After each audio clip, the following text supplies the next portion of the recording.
Why do the politicians do this? How do they do it, and what are the consequences?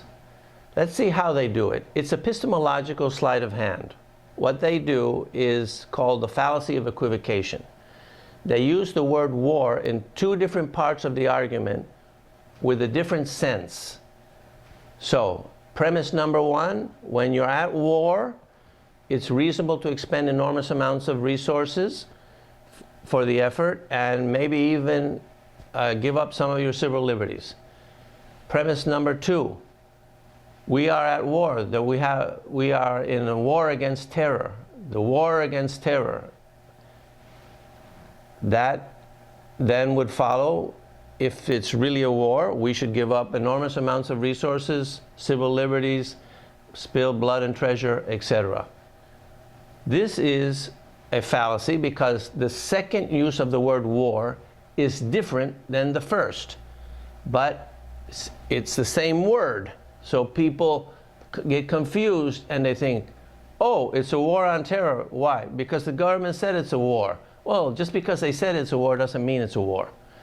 Nobody raises their hand and says, excuse me, government, but when you say the war on terror, you're just using the word war metaphorically. It's not really a war. And if somebody did that, or enough people did it, the whole sleight of hand would be exposed. But nobody's doing it. Now, why do they do that? They do it because they want to increase their power. And they want to persuade the American people that they are at great risk of their life and liberty, so they have to expend great amounts of money and spill blood and even give up civil liberties, because the alternative is elimination. The survival of the nation is at stake, and therefore it makes sense to expend all this money and to do all these things. It's a way of exaggerating the risk. For example, instead of spending money on the real threat to your life and property, which are the domestic American criminals, we're spending it on these terrorists.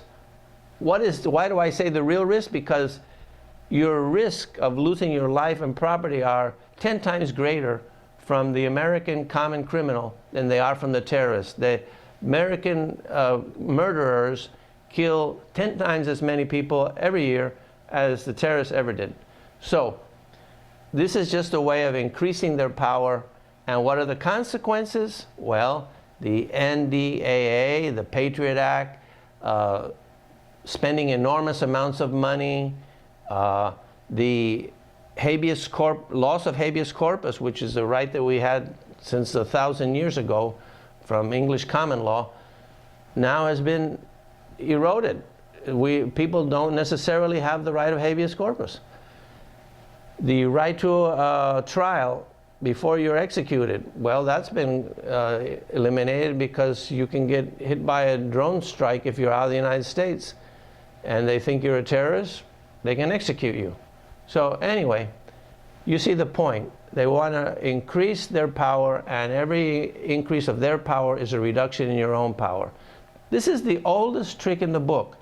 To go to war or to claim that you're in a war so you can get more power is what politicians have been doing throughout history. And it works just as well now as it did before. The person who is in charge of this supposed war, which is Obama, interestingly enough, is quoting Madison to say that if you are in a perpetual war, you're going to necessarily lose your freedoms. Well, if he knows that, why does he do it? And another important founding father who gave some wisdom on this issue, I think it was Benjamin Franklin, where he said those people that are willing to give up their freedoms for security will have neither. Well, both of these founding fathers have given us an enormous amount of wisdom on this situation, and what we should do is follow the foreign policy of the founding fathers, which is not to get involved in all these wars, and to recognize the fact that we're not in a war, and therefore it doesn't make any sense to expend these enormous amounts of energy. That's the end of part 2, and next time we'll take care of Snowden.